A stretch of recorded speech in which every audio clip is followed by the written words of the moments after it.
I have fully fallen prey to the ACOTAR obsession.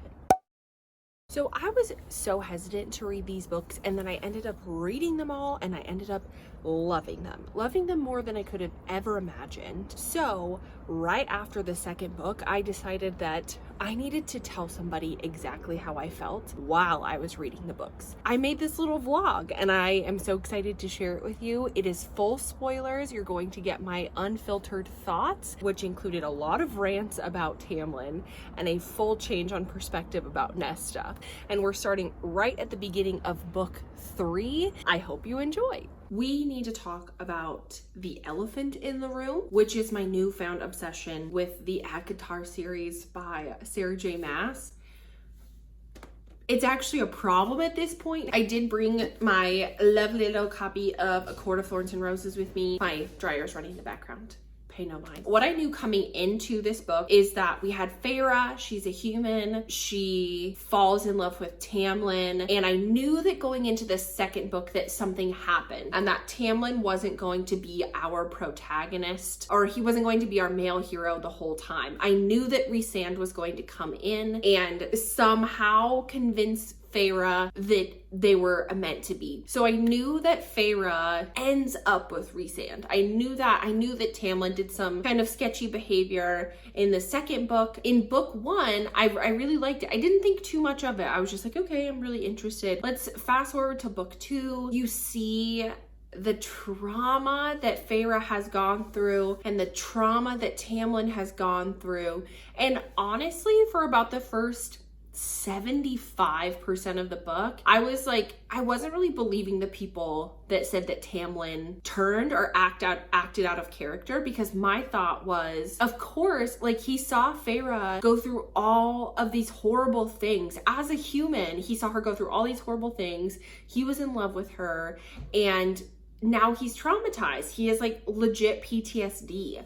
And then on the other hand, we have Feyre, who is this like kind of strong by desperation character. Like, I don't know that Feyre inherently would have turned out the way that she did had her family not been so poor and destitute, but she turned into this like very strong and sure of herself person. Like, she didn't have all of her footing right away, but she like stepped into that role. And then everything happened with Amarantha under the mountain, and she also was traumatized. And it seemed like in the first couple of chapters, when we got into like Tamlin's behavior towards Feyre, where he, like the painting room where he exploded everything and she shielded herself, and then we got the other situation where he locked her in the house. Like, to me, I was like, okay, Tamlin, like, wrong reaction, but it fits to what you both went through, and I see how Feyre was feeling the way that she was feeling too. With that being said, I didn't believe that people were really that upset with Tamlin, because I was like, I get it. I mean, also in the first book, Tamlin and Feyre never talk. They never have a legit conversation. And even beginning under the mountain with Rhysand, he talked to her that whole time. They were at each other's throats. It wasn't like quiet. Whereas I feel like there was a lot of quiet in Tamlin and Feyre's relationship right off the bat. So I was like, okay, I get it. And then enter Rhysand in all of his glory. Are we just not all supposed to be like absolutely in love with this fictional man? Like, he is the best, and he's so sassy with his stupid hands in his stupid pockets. I love him. And he like has always just let Feyre be herself, and I love that about him. Can we just talk about the way that Sarah J. Maas built up the tension between these two characters? My dryer's running again. For these two characters to have all of this tension and all this animosity, and then for it to like come together with this stupid surreal again, to find out that they were mates, that they are bonded. I can't. That really got me. That whole chapter. A friend of mine was like, did you read chapter 54? And boy, did I. I love that. I love the grovel. I don't think Rhysand needed to grovel. I think Feyre overreacted, to be honest. Like, I get it. She hates secrets, whatever. But he wasn't doing it to be malicious. He didn't want to be like, by the way, we're mates and you need to like figure that out so we can be together. And she was so worried. Feyre was so worried about what Tamlin would think. It took her a long time to realize his behavior towards her wasn't acceptable, that Tamlin was not being a good partner to her. I did think that the way that Feyre thought about Tamlin as the book went on was a little unfair to Tamlin. That is until he double crosses our sweet little baby family at the end. We'll get into that. I just thought that Tamlin was like reacting the way that anybody who had gone through that kind of trauma would react. So I made some excuses for him. The cabin scene in the woods. Also, can we just talk about Feyre like going to catch the stupid cereal again? Did we ever find out how they were tracking his magic? Can somebody answer me that? How the King of Hybern was tracking his magic and how they always knew where they were? Like, I get it, Tamlin sold them out, but like, how does that mean we know where Rhysand is? Moving on, we get to this glorious cabin scene between Feyre and Rhysand, and they decided to become a mated pair. She feeds him food while he tells her the whole story. I can't. It's so good. It's literally so good. And I'm like, I just want this book to end now, right? Like I'm ready for it to be over. Everything is perfect. There's clearly no war brewing. Let's talk about Cassian and Nesta because I'm hopeful that something happens there. The other thing that I've heard is that something happens to Nesta. Clearly Cassian is into Nesta. We'll get into that too. So at the end of book 2, we find out that bastard Tamlin sold the Night Court out. My jaw was on the floor. They sold them, and fucking Lucy and Dew helped sell them out. And like, I expected better from Lucian, to be honest. He redeems himself at the beginning of book 3. I honestly was like, Tamlin, are you nuts? How did you think this was gonna work out for you? For a girl, really? A girl who wrote a letter to you saying that she wasn't into it anymore? After your behavior, Tamlin, you're gonna tell me that you thought that Feyre would come back to you. Me and you were beefing. We're not on the same page anymore. I get it. You're a broken, sad, hurt little man. Go to therapy. You know what? You should have buddied up to Rhysand, and maybe he would have let you into Valeris and you wouldn't be a little crybaby about every problem you've ever had. The whole King of Hybern conflict happens at the end of book 2. All my little precious angel babies lost their powers momentarily, and then we get the reveal that Feyre and Rhysand got married. Wedding ring slippage, a new tattoo when that stupid king broke their bond, and I was so sad. I was like, what if they can't bicker with each other over the bond? Where's that gonna go? I need that. That's part of my emotional support needs of these books now. And then we get the reveal that she has her other arm tattooed, and it's just truly amazing. And I loved her little play act she did at the end there, where she was like, oh my god, Tamlin, take me home. Yes, it all turned out well. I don't really see why it was such a big deal that Nesta and Elaine became fairies. I know they had to go in the cauldron. We didn't know if they were gonna leave. By the way, I hope those stupid queens are dead, but I don't know why it was such a big deal. They came out, they're fairies. Nesta's mad about it. Imagine that. Nothing's new. I was very proud of Feyre and how she acted in that moment. I thought it was really fun, and that is kind of where book 2 ends. And then we go on to book 3. I put it on my Kindle because I needed it immediately. I finished book 2 at like 11 p.m. and I needed immediately to know what happened in book 3. So I bought it. These are long books. They're not little shorties. You want to come here? Hi, Figgy. You want to say hi? Hello, Figgy. Can you do the P for Papas thing? Ready? P for Papas. No? Okay. I'm sorry. That's the end of book 2. I absolutely loved it. Had a great time. Started book 3. I am going to take my little Kindle and my happy little self to a park so that I can read, and then we'll talk about book 3 there.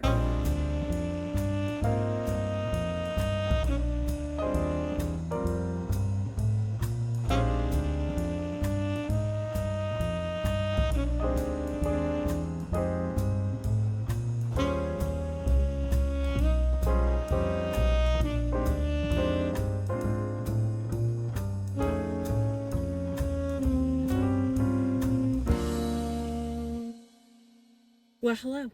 Fancy seeing you here. I am loving the way that book 3 opens up. Okay? I'm about 30% in, and our darling Feyre did a great job infiltrating Tamlin's court. Can we just give her that round of applause? I loved it. I loved her like sneaky little Ianth games. I loved her sneaky little Tamlin games. Girl, turn those people on Tamlin. He deserves it. What I do think is funny is that Branna and Dagden, or whatever their names were just like, girl, we have been straight up poisoning you this whole time. This is what's happening where I've been in book 3. So Feyre had to go live with lovely Tamlin because she feigned having actually belonged to Tamlin the whole time and having Rhys like curse her mind. And so she goes to live with Tamlin, and Tamlin's like, oh my god, Feyre, I love you so much. And Feyre's like, same. Don't touch me though. Don't kiss me. I'm traumatized. And he's like, okay, I love you so much though. And I promise that I'm really not a bad guy, and I know that I just acted like it because I love you. We all obviously see through that. So then Tamlin partnered up with Hybern. He was like, oh, Hybern, if you give me this girl back, I will work with you, which overrated, okay? Feyre, she was a human when you met her, bro. She was gonna die. Like, all this for Feyre, who left and told you she left on her own accord after you mistreated her? Okay, so Hybern is like, sure, dude, I'll get you the girl back by force. But now you have to work with me and have my lovely little prince and princess come and try and do some shenanigans on the wall. And then he also sent Jurian. So Jurian, he was killed in the war, but his eyeball and his bone remained on Amarantha's ring and necklace because Amarantha was a psycho. And there was a whole situation where I believe that like Amarantha's sister was Jurian's lover, but Jurian always hated the fairies, so it was like a fake lover situation. But his real lover was also a human. But now she's with, I can't remember her name, but she's with King Dracon. I think her name's Miriam. Miriam and Dracon, or Dragon. They're somewhere. We know that they're coming back. Like, we have this feeling something's gonna happen with those two. But Jurian is like out for blood for Miriam. So he also went the prince and princess. But I don't know if I'm supposed to hate Jurian. Like, I feel like there's gonna be something happen. Like, I feel like Jurian's gonna turn on Hybern. And I don't know how he couldn't. He was like literally held captive by Amarantha for like 500 years. And now all of a sudden he's working with Hybern to get back at Miriam. Okay, like, we get it. It's highly likely that you're just gonna do this and then turn around and kill Hybern. I don't understand. Dude, when Feyre came upon Ianth being a little creep to Lucien in the forest and made her beat her hand in, bash her little hand in, Ianth is a menace to society, and I can't wait for her to die. But I do think what Feyre made her do is like amazing. This lighting is like so bizarre. Chill, man. So Lucien went with Feyre back to the night court because Hayes mated to Elaine. Hilarious. We'll see how that all plays out. She's not seeming super happy to be a fairy, but neither is Nesta. It's fine. I don't even know how I would read something less than a 5-star from these books at this point. You're just like so invested in these characters, which is why I went from 2 to 3 so fast. But okay, Rhysand, currently right now, Rhysand and Feyre are in the library. They just met Clotho. I don't know why they're in the library, to find some stuff out. I don't know. I want Cassian and Nesta to get together. I feel like there's something. I mean, Azriel and Mor obviously belong together. Elaine and Lucien are mates. I love that for Lucien. He's like such a sassy dude. He was the best character in book 1. I'm worried, and I know that at some point people that I really like are probably gonna die, and I'm just like gonna like skim over those parts, I think. The speed in which that I wish to consume these books, it's honestly a little scary. I'm kind of worried about it.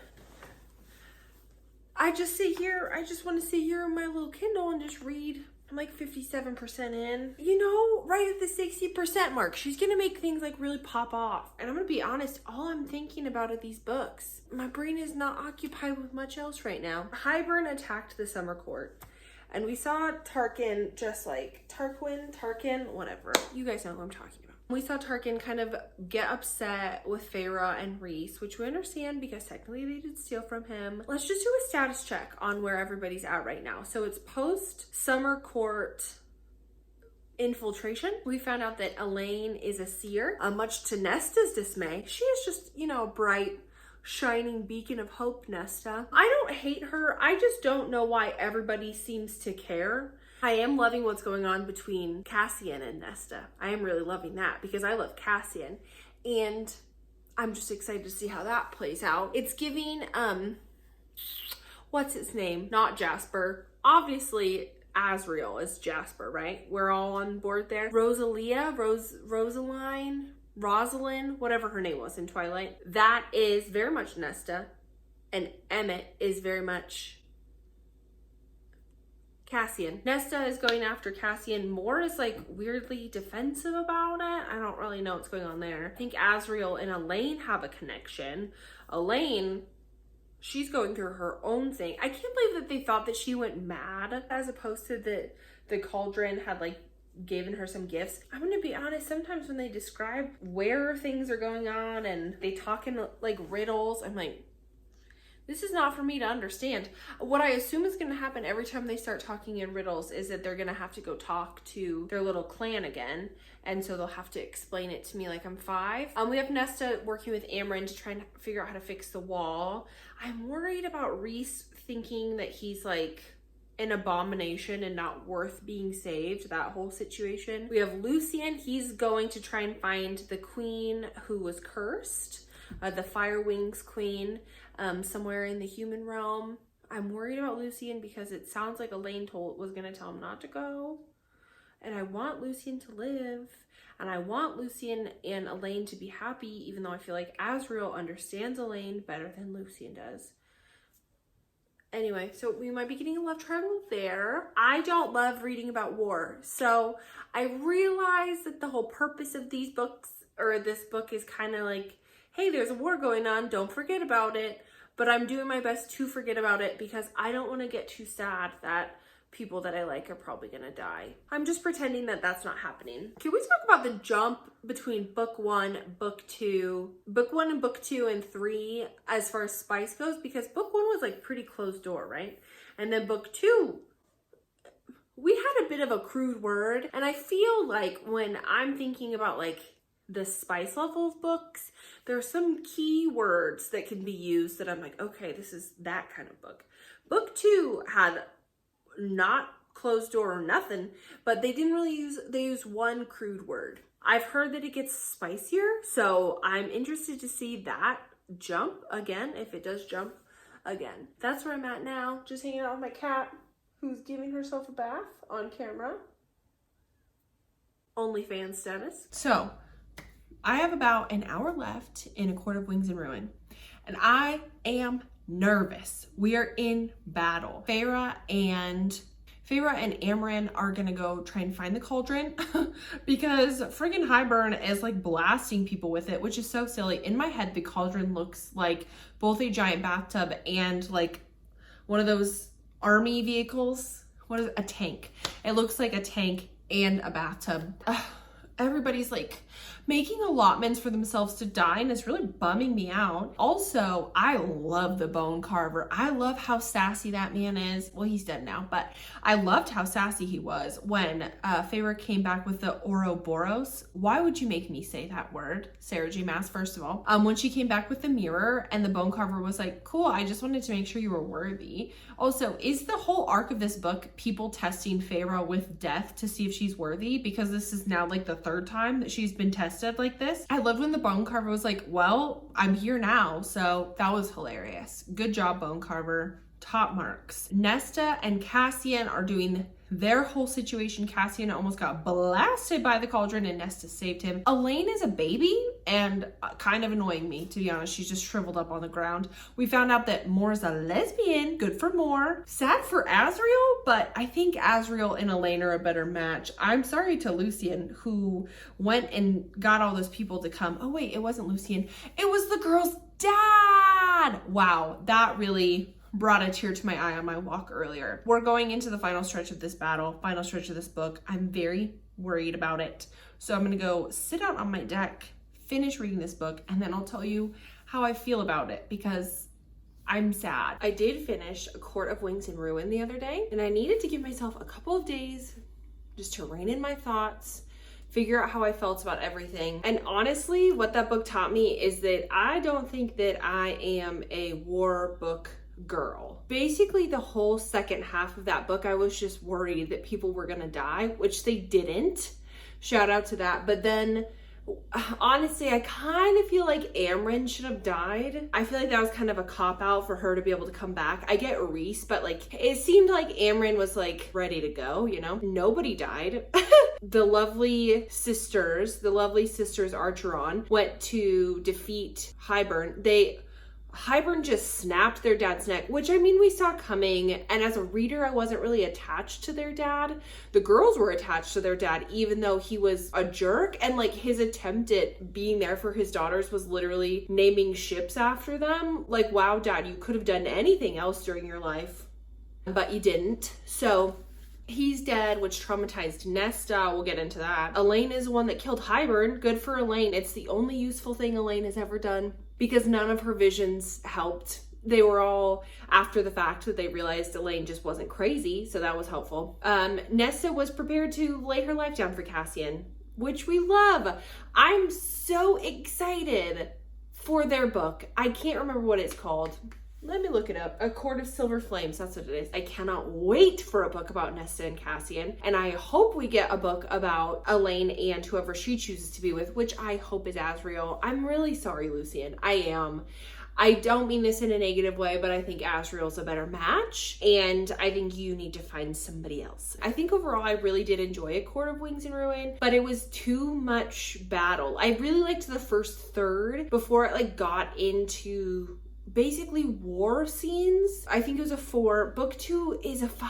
Okay, so 1, 2, and 3 overall high marks for a little series. And I think that upon reread, I would like book 3 and book 1 way more. But I wasn't feeling reading about people dying. And then I went into A Court of Frost and Starlight, and that book is like, if anybody's watching this and you're planning on getting me a Christmas present, I would like book 2 and book 3. We're gonna skip over book 4 and get me book 5. I haven't even read book 5 and I have high hopes. Book 4 was, how do you say, a waste of my time. It seems like the Cinderella 2, Cinderella 1.5, where her sister ends up with a baker, or it reminds me of Lion King 1.5, where we go back and see things in between the first and second movies, or the prequel or whatever it was. Okay, you're kind of just continuing a story but not giving us any action. Nothing happened in that book, not a dang thing. Nesta was on it. She was on one this book. You just get kind of this general sense of dis-ease. I do have something I want to chat about. So at the end, we all saw that Farah was going to gift Reese that she wanted to have kids. That's not a great present. I wouldn't like that present. But I mean, we saw it coming. The writing was on the wall. But when they went to the cabin and Reese was attempting to make the paintings fall down, I really struggle in scenes like that when bodies are described to do something that they can't do. In this specific scene, they're against a wall and Reese says he bends down to nip at her. Maybe I just don't understand the physics of it, but that to me, your bodies are not in the right places for all of that. Whatever. Additionally, it did click for me in this book, book 4, why they switched, they don't say men and women and they say males and females, and it's because they're not men. They're not human. They're not human. They're not women. So stupid. The whole time I was just like, I get it, males and females, cool, but it's because they're not men and they're not women. They're fairies. It took me this whole time to figure out that's why they do that. Honestly, this book was harder to get through than the first 3. I had a feeling nothing was going to happen, and it didn't really feel like part of the rest of the series. So if you're watching this and you haven't read the books and you're planning to, skip that one. I haven't read the 5th book, so I don't know if you could just skip it with no impacts, but really all you need to know is that Moore is venturing out on her own, Azriel, Elaine, and Lucian are in a bit of a love triangle, and Nesta and Cassian are fighting their feelings for each other, and Nesta is a brat. That's all we got. Oh, and Tamlin. Oh my god. Is this whole video just a rant about Tamlin? Poor little baby Tamlin. I don't care, dude. Pull yourself up. You're supposed to be this big, bad High Lord, and you're that sad and broken. You're a sad, broken little man, and you need to, like, pick it up. And honestly, I would love a redemption arc for Tamlin. I would love that, because I do think he has some good qualities. I think that he is a little bit of like a golden retriever energy stuck in an extremely possessive and sorry sack of a man right now. And I think that he could have a good arc. He could find his actual mate. And I would love to see that, but that's not what we're getting. We're getting him being a little sad crybaby who feels bad for himself. And he really messed up. I don't know what to tell you other than that. He really messed up. And no one is gonna like you, dude. On to the 5th one to find out what happens in that bad boy. I'm not updating to say much. I think I'm like 25% into A Court of Silver Flames, which so long. Also, why 3rd person? You know what I think? I think that she was Sarah J. Maas, that is. I think that she was like, I can't write Nesta from inside that crazy little noggin. I can't do it. I'm projecting. I could be totally wrong. But I just came here to say Feyre's pregnant. Right? That's why Rhys is shielding her, is because she's pregnant. I just had to get that out. That's all. I just came here to say the book is slow moving. I do love Cassian, and I love how vicious Nesta is. I shouldn't. She's a brat. She's like a mean person, but I'm really enjoying it. I've made it to the 50% mark in A Court of Silver Flames. Is that right? It sounds right. The Nesta book. I've made it to Nesta and Cassian, 50% into Nesta and Cassian's book. And they banged. They banged it right on out.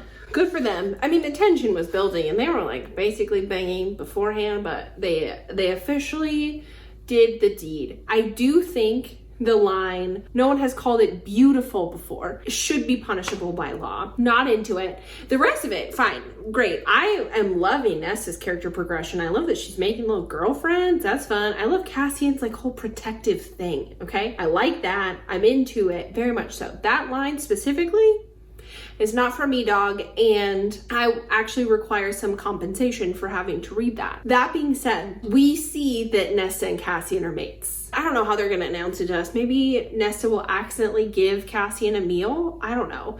Also, Rhys and Feyre are so annoying in this book, and they're so nothing. They're so bleh. They're so nothing. They're just given nothing. And Elaine, her character has like changed a lot too. I mean, she's allowed to grow and change. I really didn't see that coming for her. So I love Nesta's, I love the house. MVP of this book is the house. I do like the plot of this book. I think it's really fun to have Nesta go and find stuff. She's getting her own Amarantha's trial situation. Also her against the Kelpie. What a good scene. What a fun time that was. I was worried for her. Also, Cassian calling her Lady Death. Give this woman an award. Give her an award. I love that. That was so fun. I like that Cassian and Nesta still have this banter going. These are amazing books. I'm having such a good time. There's still 6 hours left according to my Kindle. That's so much book left. And I feel like I've been reading it for so long. But I don't know. I think after A Court of the Christmas one, A Court of Christmas Bells, it took me a little bit to get back into this one because I was disappointed in that. We're trucking along. I finished A Court of Silver Flames. I finished A Court of Silver Flames. 5 stars. 5 stars to Nesta and Cassian. 5 stars to them. Now, 5 stars does not encompass the greatness that was A Court of Mist and Fury, but it is what it is. I don't think anything will touch that book for me. I don't know why I loved it so much, but it definitely goes A Court of Mist and Fury, A Court of Silver Flames, probably, what's the war one? The war one, book 3. I'm sorry, I'm useless. Book 3, and then we'll go ACOTAR, the OG, ACOTAR numero uno, and then we'll go A Court of Frost and Starlight. That's the Christmas one. I didn't really need that. Is that considered a novella? I feel like A Court of Silver Flames literally laid out anything that was necessary to know from A Court of Frost and Starlight. A Court of Wings and Ruin. Oh my god, I'm a genius. A Court of Rings and Ruin. That's book 3. That one is in my 3rd place overall. I feel like that TikTok sound of Abby Lee Miller where she was like, you were 3rd overall and you're 3rd in the pyramid. That was A Court of Wings and Ruin. Feyre and Rhys, really not vibing with them in A Court of Silver Flames. Really did not vibe with them. I wasn't into Rhys's whole like extreme overprotectiveness. I wasn't into his like, should we tell people? I mean, I get it. He's a High Lord, so he needs to determine whether or not people need to know things. But I was disappointed in who Feyre and Rhys were. Maybe it's just because we've never seen Rhys as anything but a love interest. He's just cold to Nesta. Nesta is the worst. What I loved about both A Court of Mist and Fury and A Court of Silver Flames is the storyline. On top of like seeing 2 characters get together, which is my favorite, I really liked seeing a storyline that wasn't wrapped up in a war. So if you have any other fantasy recommendations that kind of do that balance, I would be really interested in reading those, because I struggled a lot with book 3 because it was too much tension. I don't think I would actually mind if somebody died. I think I'm just worried about the anticipation of like a large war. I really liked that in book 5 we got this like fun little dual timeline with Cassian going after the queen and